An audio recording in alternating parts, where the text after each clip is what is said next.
हरे कृष्णा। तो आपसे भक्तों का हार्दिक अभिनंदन है, स्वागत है। ये हमने कभी सोचा है कि हमें किस विषय में शोक करना चाहिए, क्योंकि हम कहीं ना कहीं किसी न किसी वस्तु, व्यक्ति पर आसक्त हो जाते हैं। इतने आसक्त हो जाते हैं कि उस व्यक्ति या उस वस्तु के मिटने पर शोक करते हैं। तो हमें शोक कब और क्यों करना चाहिए और शोक कैसे मिट सकता है, आइए जानते हैं इस गीता कक्षा में। भगवत गीता के दूसरे अध्याय के 11वें श्लोक में हम जानेंगे कि हमें शोक किस विषय पे करना चाहिए। तो भगवान बोलते हैं, श्री भगवान उवाच असुच्यानन वसोचसस्त्वं प्रज्ञावादांस भाससे गतासुश्च नानुशोचन्ति पंडिताः।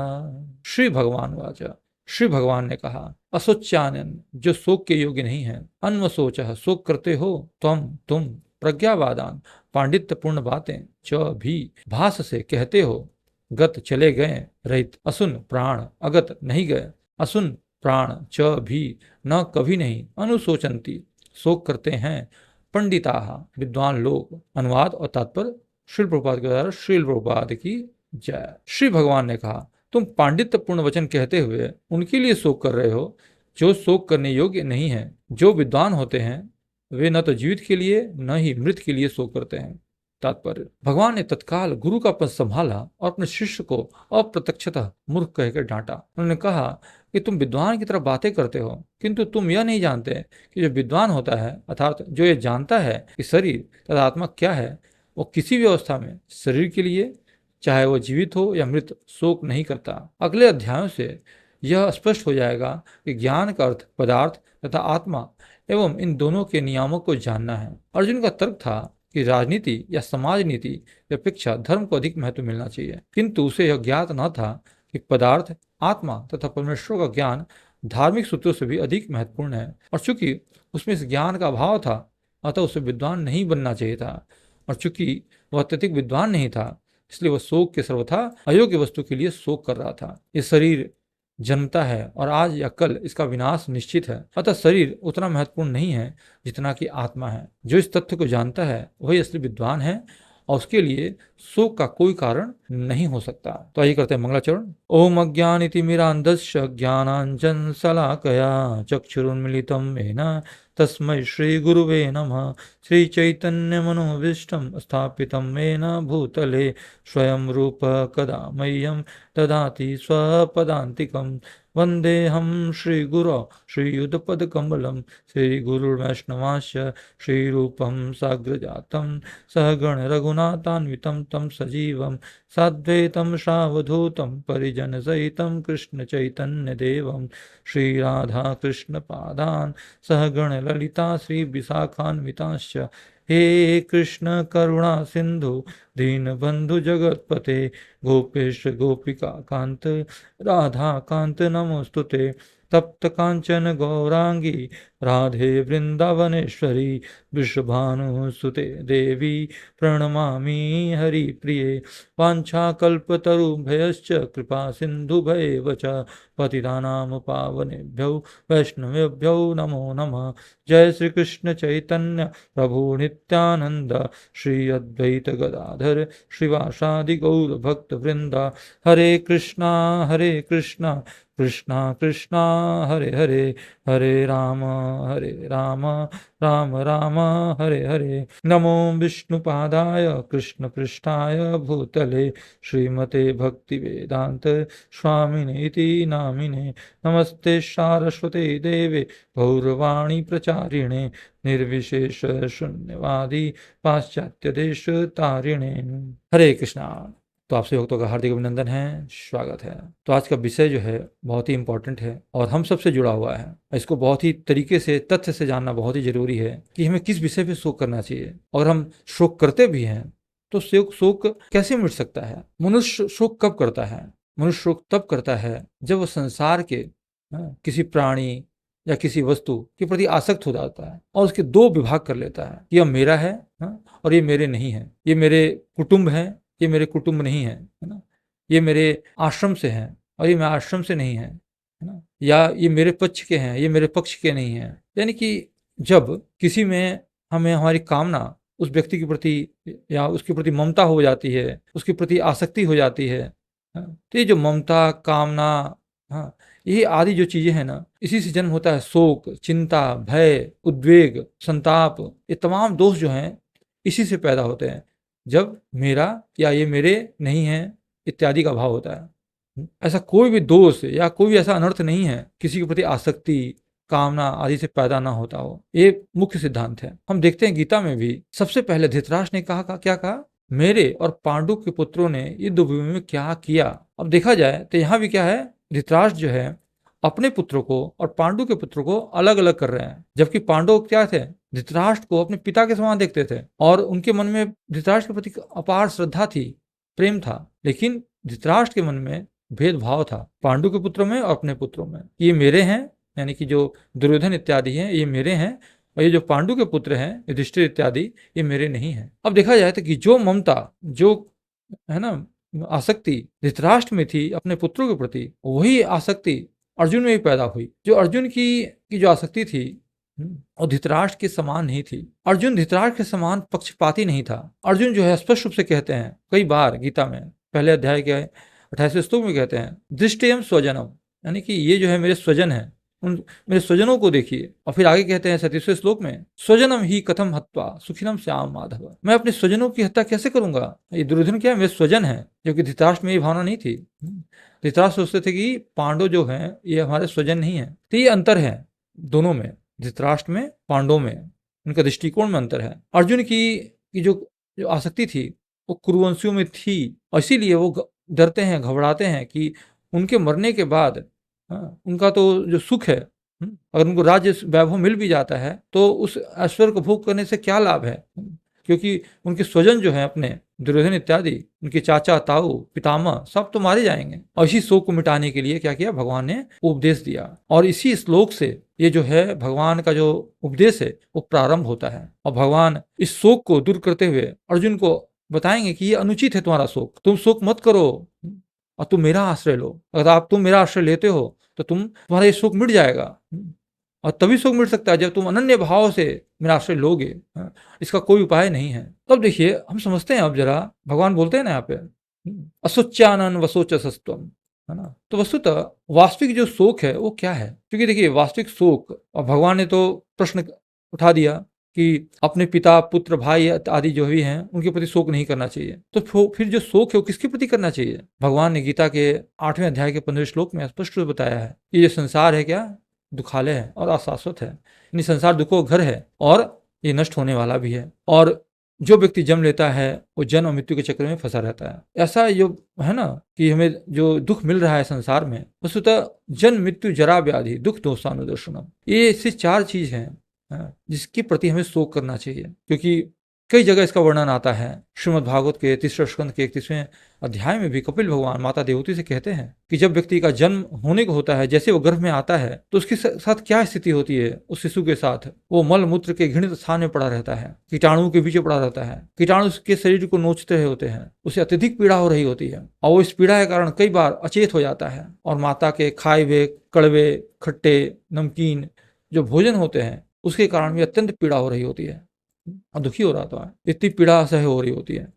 यानी कि जन्म लेते वक्त भी उसको असह्य पीड़ा होती है जब वो माता के गर्भ से निकलता है। तो वस्तुतः ये पीड़ा व्यक्ति के गर्भ में होती है, जब वो संसार में आता है तो भी उसी पीड़ा होती है। यानी कि जन्म माता के गर्भ में आने के साथ ही जो पीड़ा है उसकी प्रारंभ हो जाती है। और फिर जब आता है इस संसार में, भगवान की जो माया शक्ति है, त्रिगुणमयी माया, सतोगुण, रजोगुण, तमोगुण, उसमें फंस जाता है और अपने परिजनों, जो उसके संसारी माता पिता, उसको अपना मान लेता है। और जो माता पिता जो है उसको सुख देने के लिए वस्तु देते हैं उसके प्रति आसक्त हो जाता है। फिर जैसे जैसे बड़ा होता है, जब उस वस्तु वो व्यक्ति नष्ट होता है तो उसके प्रति वो दुखी हो जाता है। और फिर क्या होता है, फिर धीरे धीरे बड़ा होता है, तमाम तरह के उसके सुख ऐश्वर्य भोग आते हैं उसके जीवन में, उसके प्रति आसक्त हो जाता है। और जब उसकी इच्छाएं पूरी नहीं होती है, जिस व्यक्ति से उसकी इच्छाएं पूरी नहीं होती उसके प्रति द्वेष करता है ना। तो इस तरह से राग द्वेष के चक्कर में वो फंस जाता है। जैसे इसकी उम्र होती है रोगग्रस्त हो जाता है, उसकी मृत्यु जो है नजदीक आ जाती है। यानी कि पूरे जीवन उसको कष्ट होता है हर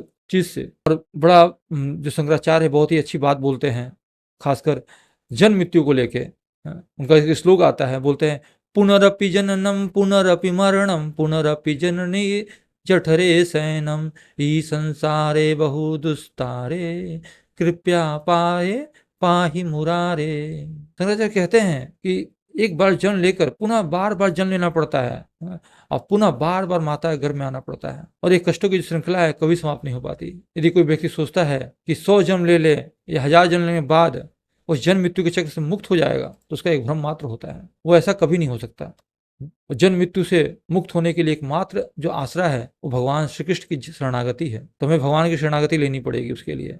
उसके पहले हमें जो ये जन्म मृत्यु जरा व्याधि है उसके बारे में चिंतन करना पड़ेगा, उसको देखना पड़ेगा, समझना पड़ेगा। यहाँ शब्द आता है ना, दुख दोषानुदर्शनम अनुदर्शनम, उसका पीछा करना है, समझने का प्रयास करना है कि हमारे संसार में बार बार जन्म मृत्यु और जरा व्याधि क्यों हो रही है, कैसे इससे निपटा जाए। इसे बार बार हमें विचार करना चाहिए इस विषय पे, फिर आगे का जो कदम है उठाना चाहिए, भगवान कृष्ण की शरणागति लेना चाहिए, भक्तों का संग करना चाहिए। इस तरह से जो है पता करना चाहिए कि जो वास्तविक शोक क्या है। फिर हमें पता करना चाहिए कि जो वास्तविक जो शोक है इसको कैसे जो है दूर कर सकते हैं, क्या तरीका है और किन परिस्थितियों में और कब शोक करना चाहिए, ये भी महत्वपूर्ण है। हम संसार में माया की सेवा में लगे हुए हैं, माया की सेवा करते करते हम भूल जाते हैं कि हमारा जो वास्तविक लक्ष्य है वो क्या है। इसलिए यहाँ भगवान बोल रहे हैं असोचानन वसोचस्तम, यानी कि हमें इससे निकलने के लिए शोक किसके लिए करना है इस पर चिंतन करना चाहिए, बार बार चिंतन करना चाहिए।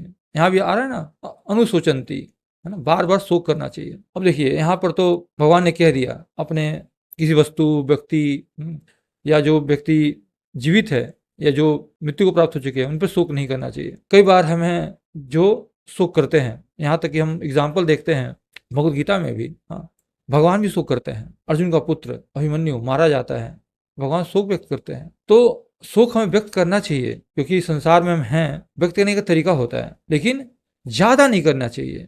भगवान यहाँ ये कह रहे हैं और शोक जो करना चाहिए, रियल शोक, वो होना चाहिए कृष्ण प्राप्ति के लिए। भगवान बताते हैं कई जगह भागवतम में भी या कई जगह प्रसंग आता है, जैसे कपिल भगवान बताते हैं कि हमें ऐसे मूर्खों का संग नहीं करना चाहिए जो स्वभाव से अशांत है या जो आत्मज्ञान से रहित है या जो केवल इंद्रिय तृप्ति में लगे हुए हैं। हमें शोक करना चाहिए ऐसे व्यक्तियों पर कि एक व्यक्ति कितना मूर्ख है, इसको अपने जीवन का लक्ष्य नहीं पता, तो ऐसे व्यक्ति को कृष्ण भावना में लाने के लिए शोक करना चाहिए, उसको समझाना चाहिए। हम देखते हैं समझाते हैं धृतराष्ट्र को, शोक करते हैं कि आप कहाँ फंसे हुए हैं, आपके सारे जो हैं पुत्रादि सभी मारे गए युद्ध में और फिर भी आप यहाँ पड़े हुए हैं उनके घर में जिसको आप शत्रु मानते थे युधिष्ठिर पांडवों को। तो चलिए, आपके दांत टूट चुके हैं, आपकी वृद्धावस्था आ चुकी है, आपकी पाचन शक्ति जो है कमजोर हो चुकी है और अभी आप आसक्त हैं इस हस्तिनापुर के प्रति और उनके जो जूठन हैं उनको खा रहे हैं एक तरह से। तो निकलिए यहाँ से, अब आप भगवान की ओर बढ़िए।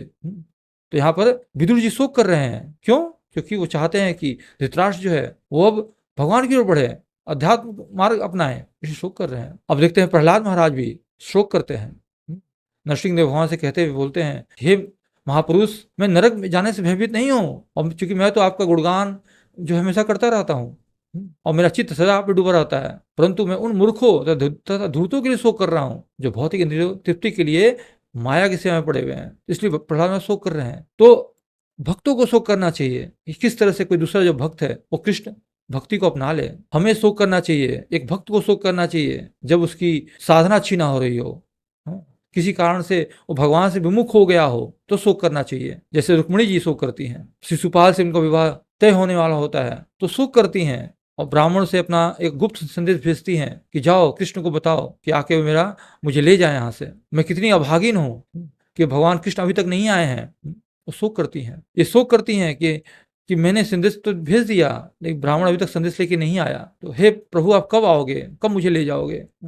लगता है कि मुझसे ब्रह्मा भी अप्रसन्न है, शिव जी भी अप्रसन्न है। इस तरह से वो शोक करती हैं, यानी कि कृष्ण प्राप्ति के लिए शोक कर रही हैं और उनके नेत्र आंसू से भर जाते हैं। और महाभारत युद्ध के पश्चात जब कृष्ण जो है अपने स्वधाम चले जाते हैं तो अर्जुन शोक करते हैं। जब वो लौटते हैं हस्तिनापुर उस शोक से व्याकुल होते हैं। युधिष्ठिर महाराज से कहते हैं, हे राजन, मैंने अपना घनिष्ठ मित्र जो है उन्होंने मेरा साथ छोड़ दिया है और उनका एक क्षण का वियोग से मुझे संपूर्ण जगत अब सुना दिखाई देता है। श्री कृष्ण सदा के लिए उन्होंने मेरा साथ छोड़ दिया है, इसलिए मेरा जीवन जो है व्यर्थ है। अब ये शरीर बिना प्राण का महसूस होता है। अब मैं अपने कृष्ण, अपने मित्र, अपने सखा, अपने शुभचिंतक भगवान से विलग हो गया हूँ। इसलिए मेरा हृदय जो है वो शून्य सा प्रतीत हो रहा है। इस तरह से जो है अर्जुन शोक संतप्त है, शोक से व्याकुल है। तो अगर हमें शोक करना चाहिए तो इस प्रकार का शोक करना चाहिए। तो यहाँ पर चूंकि संसार में है, भगवान बोलते हैं ना कि न हमें मृत के लिए शोक करना चाहिए, न जीवित के लिए शोक करना चाहिए। तो मतलब क्या इसका, जो मृत्यु को प्राप्त हो चुके हैं, यानी कि चूंकि आत्मा तो अविनाशी है और जो शरीर है विनाशी है। अब देखा जाए तो दोनों ही शोक के योग्य नहीं है, क्योंकि अविनाशी जो आत्मा है उसका कोई विनाश होता नहीं, तो उसके लिए शोक तो बनता नहीं। और जो विनाशी है, जो शरीर है, उसका विनाश होना ही है, क्योंकि वो एक क्षण के लिए भी अस्थायी नहीं है। इसलिए उसके लिए भी शोक करना नहीं बनता हमें। यानी कि शोक न तो शरीर के लिए बनता है, न शरीरी के लिए बनता है। शरीरी यानी कि आत्मा। जिस मनुष्य का जन्म हुआ है उसका मरना निश्चित है। और जो हमें जीवन में प्राप्त होता है, धन, ऐश्वर्य, लाभ, हानि, जय, पराजय, वो सब कुछ हमें प्रारब्ध से मिलता है, जो कि हमारे कर्मों का फल है। यानी कि जो भी परिस्थिति प्राप्त होती है, कोई आदि नहीं होता। जैसे कि हमारा जो हम है, क्योंकि हम तो अनादि है ना, हम कहाँ थे ये हमें पता नहीं है। हम मृत्यु के पास कहाँ जाएंगे ये भी हमें पता नहीं है। अब बीच की स्थिति है, परिस्थिति, वो अस्थायी नहीं है, क्योंकि उसका पतन हो रहा है। तो इसीलिए हमें शोक करने का बनता नहीं। शोक तो उसके लिए किया जाता है ना जो अस्थायी हो, क्योंकि शरीर क्या है, प्रति क्षण घट रहा है, उसका पतन हो रहा है। या संसार में जो वस्तु है, जो व्यक्ति है, उसका ही पतन हो रहा है। अगर हम कोई चीज लेते हैं, कोई भौतिक वस्तु भी लेते हैं, तो देखते हैं उसका पतन होने लगता है। मकान बनाते हैं, तो मकान भी एक समय के बाद जीर्ण शीर्ण हो जाता है। अगर हम मान लीजिए एक मोबाइल भी लेते हैं, तो मोबाइल भी हम देखते हैं कि नया नया मोबाइल बहुत अच्छी स्पीड में चलता है, फास्ट चलता है, लेकिन 1-2 साल के बाद उसकी स्पीड कम हो जाती है, या उसमें दरारें पड़ने लगती हैं, स्क्रैचेज आ जाते हैं। ऐसा क्यों होता है? ये संसार बनाया भगवान ने ऐसा है कि जो भी चीजें हैं वो अस्थायी नहीं है, उसका पतन होना निश्चित है। जैसे एक पेड़ है, पेड़ के ऊपर एक फल लगा है, फल तब तक स्वस्थ दिखता है, वो उसमें वृद्धि होती है, वो पकता है, वो बढ़ता है। जैसे ही वृक्ष से फल टूट जाता है, वो सड़ने लगता है, वो गल जाता है, वो नष्ट हो जाता है। तो यानी कि इसका अर्थ क्या है कि जब तक हम भगवान से जुड़े हैं तब तक तो हम अपने शोक को मिटा सकते हैं, शोक से दूर हो सकते हैं। लेकिन जैसे भगवान से विमुख होते हैं, दुख हम पे हावी हो जाएगा, हम शोक से संतप्त हो जाएंगे। क्यों? क्योंकि हम संसार में आसक्त हो जाएंगे, संसार किसी वस्तु से, किसी व्यक्ति से आसक्त हो जाएंगे। जो प्रतिक्षण मिटने वाली जो परिस्थिति है, चाहे अनुकूल हो या प्रतिकूल, उसके लिए हर्ष करना या शोक करना या सुखी या दुखी होना क्या है? केवल एक मूर्खता है। क्योंकि जो परिस्थिति होती है उसका आदि और अंत नहीं होता, और जो बीच का क्षण होता है, जैसा मैंने बताया, वो अस्थायी नहीं होता। अगर कोई अस्थायी नहीं है, अगर कोई अस्थायी चीज अस्थायी होती तो मिटती कैसे? अगर मिटती है तो फिर अस्थायी कैसे? इसीलिए हमें किसी के जन्म लेने पे या किसी के मृत्यु होने पे, जो इस संसार से चला गया है, जो मृत्यु को प्राप्त होने वाला है, उसके लिए शोक नहीं करना चाहिए। या किसी व्यक्ति, किसी वस्तु, किसी के लिए शोक नहीं करना चाहिए। ये केवल और केवल हमारी मुक्ता है। तो अगर हम इसका विचार करेंगे, चिंतन करेंगे, तब हम इस शोक से दूर हो सकते हैं और कृष्ण की शरणागति तो लेनी ही है ना। तो संसार का हमें के प्रति जो आसक्ति है उसको न्यूनतम करके भगवान के प्रति अपनी आसक्ति को बढ़ाकर ही जो है हम इस शोक को दूर कर सकते हैं। तो ये हो गया असोच्यानन वसोचस्तुत्वम। आगे बोलते हैं क्या? प्रज्ञावादांश भाष से, प्रज्ञावादांश, तू जो विद्वानों की तरफ बातें कर रहा है, पंडिताई की तरफ बातें कर रहा है, बड़ी बड़ी बातें कर रहा है, और दूसरी तरफ क्या है, तू शोक भी कर रहा है। अतः ऐसा लगता है कि तू केवल बातें बनाता है, वास्तव में तुम पंडित नहीं हो। क्योंकि जो पंडित होते हैं ना, वो किसी के लिए भी शोक नहीं करते हैं। क्योंकि देखिए अर्जुन का ने क्या कहा था कि कुल का नाश होने से कुल धर्म नष्ट हो जाएगा, धर्म के नष्ट होने से जो स्त्रियां हैं दूषित हो जाएंगी, जिससे क्या होगा, वर्ण संकर संतानें पैदा होंगी, और वर्ण संकर संतानें क्या होंगी, कुल घाती होंगी, है ना। और इस कारण क्या होगा, यानी कि कुल को नष्ट करने वाले होंगे। और इस कारण क्या होगा, जो भी खुद भी नरक में जाएगा और उसके जो पितर हैं, पिंड देने वाला, पानी देने वाले कोई नहीं बचेगा, क्योंकि वो धर्म का आचरण नहीं करेंगे ऐसे लोग। तो ये लोग पिंड दान करेंगे ही नहीं, पिंड दान करेंगे नहीं तो पितर जो है उनका भी उद्धार नहीं हो पाएगा, उनका भी पतन हो जाएगा। तो मतलब क्या है कि आपकी जो पंडिताईपूर्ण जो बातें हैं, इससे भी यही सिद्ध होता है कि क्या शरीर नाशवान है, जो आत्मा है वो अविनाशी है। कैसे होता है भाई? तो देखिए आत्मा तो अविनाशी है, ये हम जानते हैं।